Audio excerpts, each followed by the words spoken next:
Okay, for this video, hello ulit mga kaaral. Okay. Para sa video na ito, pag-aaralan ko na naman ang void and voidable marriages. Yung mga hindi valid na kasal or valid until annulled, no? Yun yung voidable. So under Article 35 ng Family Code, sinasabi dito na ang mga sumusunod ay void or walang visa, invalid from the beginning. Those contracted by any party below 18 years of age, even with the consent of parents or guardians. Yung kasal na yon is void or voidable marriage.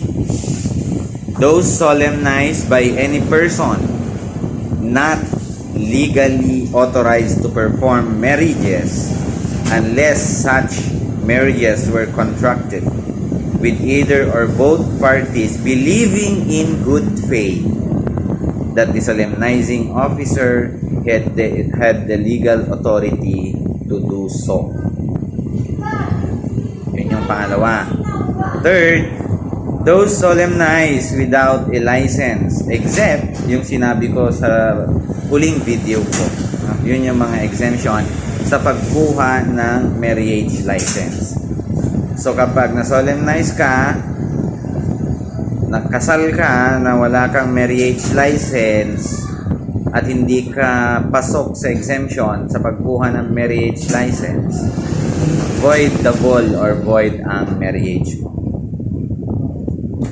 Those bigamous or polygamous marriages not falling under Article 41. Ang Article 41 kasi, ito yung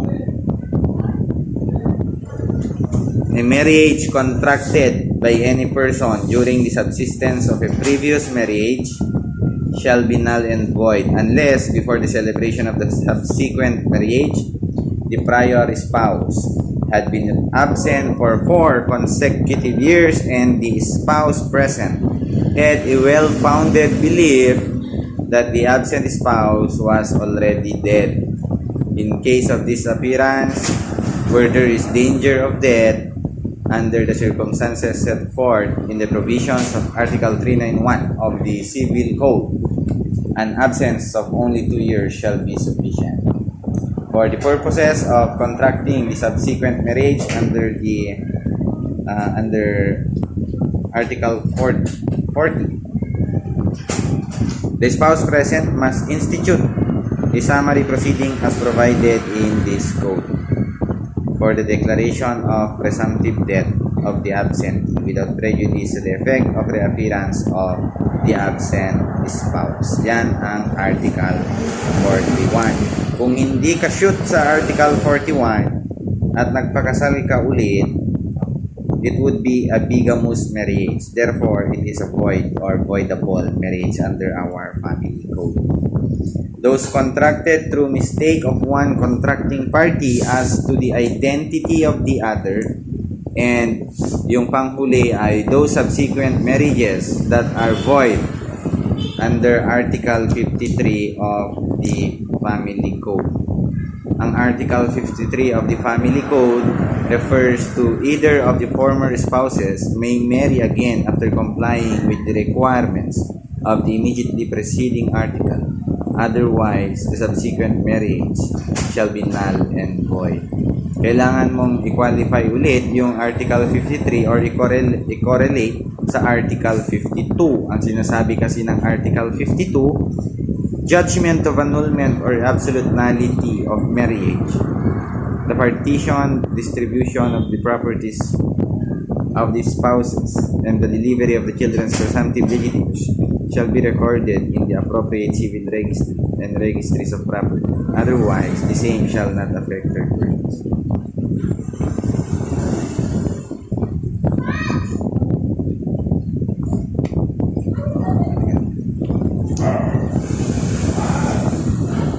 Yun ang void and voidable marriages. Anim lang yung binigay ng family code.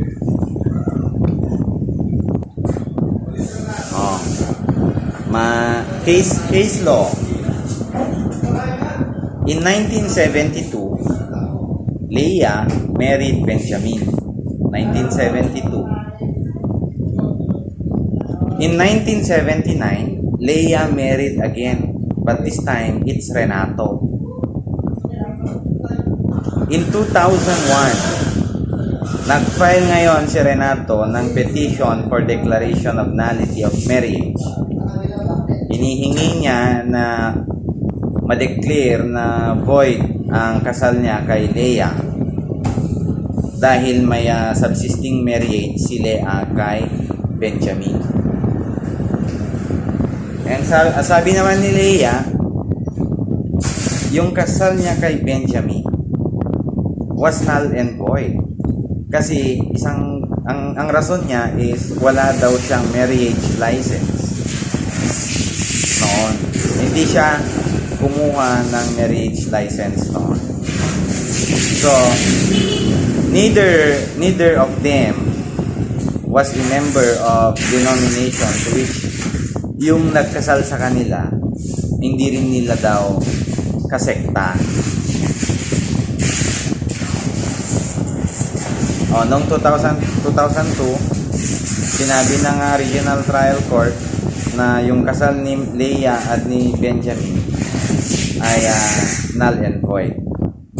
Ngayon, so since null and void ang kasal ni Benjamin at ni Leah, ang tanong, valid ba yung kasal ni Renato at ni Leah? Walang judicial declaration na null and void yung kasal ni Leah at ni Benjamin. Kasi sa ating family code, you need a judicial declaration if your marriage is void or voidable. You need a judicial declaration for you to contract the subsequent marriage. Ang tanong, valid ba? Ang sabi ng Supreme Court tungkol dyan is that yes, the marriage is valid. The marriage of Renato and Leah is valid. The validity of a marriage and all its incidents must be determined in accordance with law. In effect, at the time of its celebration. Dito sa kaso ni Leah at ni Renato, the law in force at the time Leah contracted both marriages was the civil code. Yung civil code, yung civil code noon, bago tong family code. Sa civil code kasi, hindi mo makikita doon yung necessity ng judicial declaration of nullity of a void marriage. Ngayon, the absence of a judicial declaration that the marriage is void ab initio before the second marriage was contracted is immaterial, as this is not the requirement under the civil code. The provisions of the family code cannot be retroactively mai-apply pabalik sa nakaraan sa ngayong present na case. For to do so would prejudice the rights of Leah and her children. Therefore, the marriage of Renato and Leah is valid. Yan po yung kaso ng Castillo versus De Leon Castillo. For research purposes, ang GR number niya is 189607 na promulgate yan noong April 18, 2016. Ang point kasi diyan, ladies and gentlemen, tignan mo yung year kung kailan na kontrata yung marriage mo. Kasi dalawang law ang pwede mong gamitin. Kung shoot ka sa kailan nag-take effect ang family code,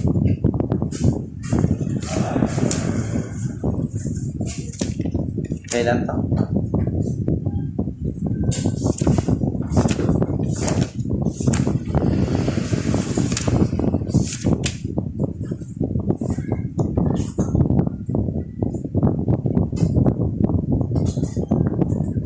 July.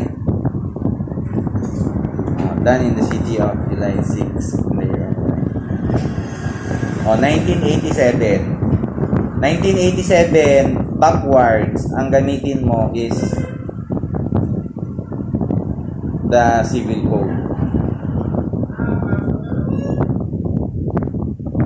19, July 6, 1987, backwards, Civil Code ang gagamitin mo. Pero from 1987 pataas na, mag-family code. As to the necessity of the judicial declaration of nullity of void and voidable marriages. Please take note that under Article 40 of the Family Code, a judicial declaration of absolute nullity of marriage is now expressly required where the nullity of a previous marriage is invoked for purposes of contracting a second marriage. A second marriage contracted prior to the issuance of this declaration of nullity is considered abigamous and void.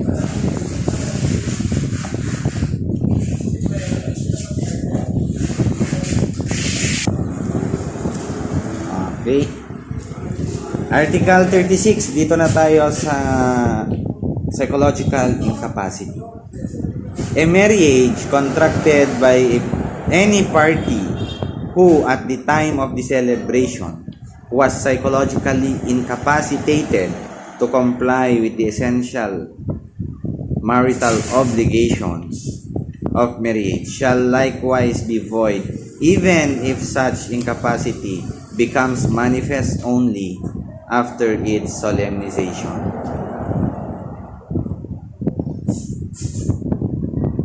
Ito ang mahirap na i-prove psychological incapacity because there are so many cases wherein the Supreme Court did not grant the petition or annulment of marriage.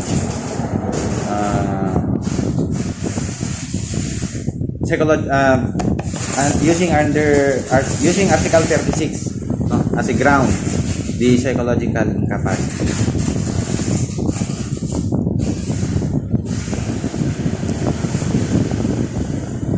Because the disease or the incapacity must be uncurable, severe, and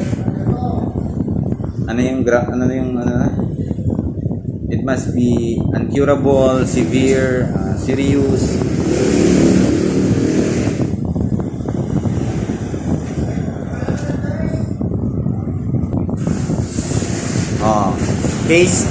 Case law. Kilala niyo si Chiming Choi. Si Chiming Choi, nag-asawa si Chiming Choi. Sikat to sa law school. Nag-asawa si Chiming Choi. Tapos yung asawa niya nag-file ng annulment of marriage. Sinasabi niya na homosexual si Chiming Choi. Yung titi niya ganito lang. Maliit lang yung titi niya. So Chiming Choi is psychologically incapacitated to perform the essential marital obligations na kailangan ng asawa niya. So itong asawa ni Chiming Choi nag-file ng annulment, grinant ng Supreme Court, psychological incapacity under Article 36 of the Family. Meron pa dito isang case.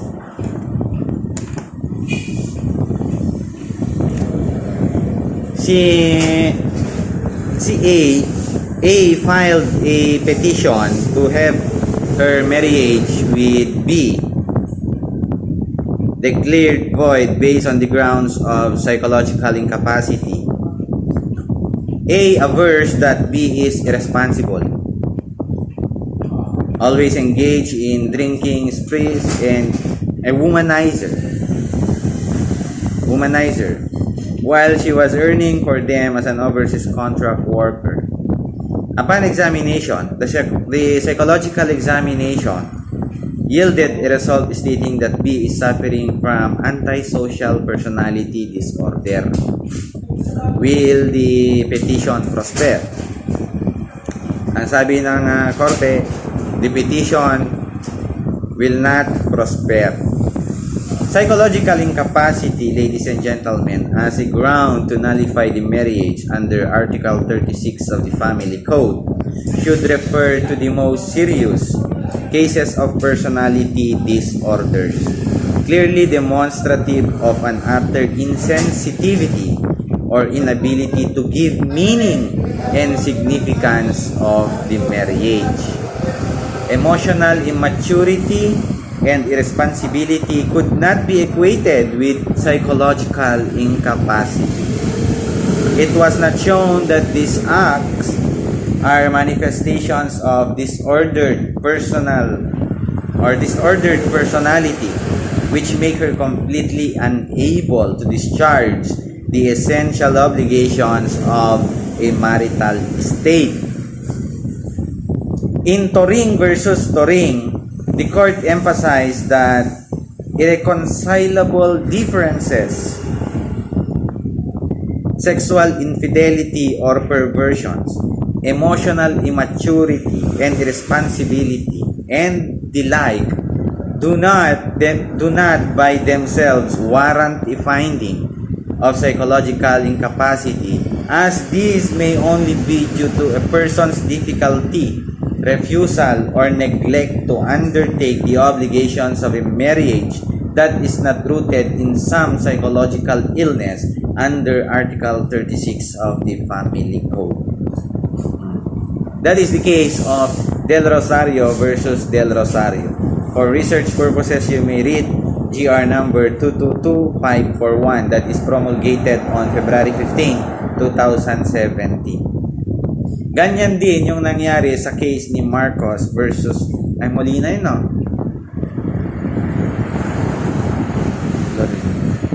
Marcos versus Marcos. Ayun.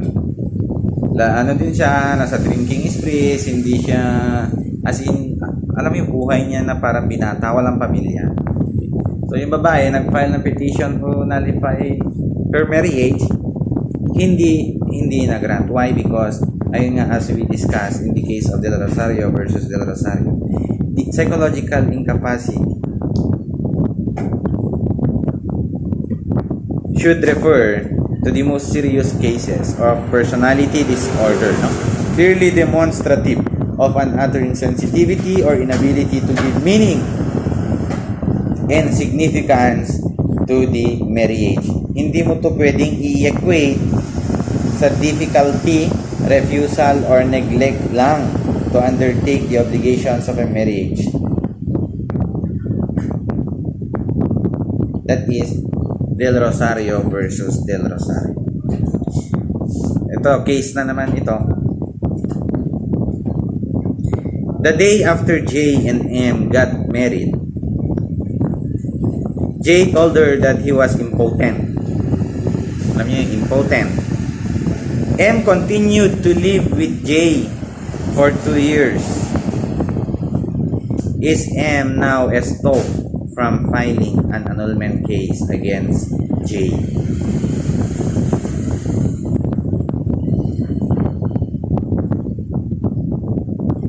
Sabi dito, no, M is not stopped from filing an annulment case against J on the ground of his impotency. Physical incapacity to consummate is a valid ground for the annulment of marriage if such incapacity was existing at the time of the marriage, continues and appears to be incurable. The marriage may be annulled on this ground within 5 years from its celebration. So that is the void and voidable marriages and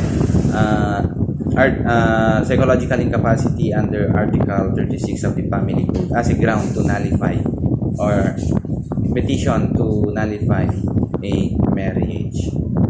So see you next video. We will be having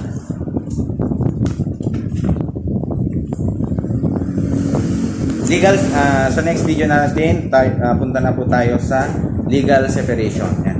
Pag-aaralan po natin ang grounds for legal separation, of course, defenses, procedures, effects of filing petition, effects of pendency, effects of decree of legal separation, reconciliation, and effect of death of one parties in a legal separation. Yan po ang pag-aaralan natin sa ating next video. Okay, thank you.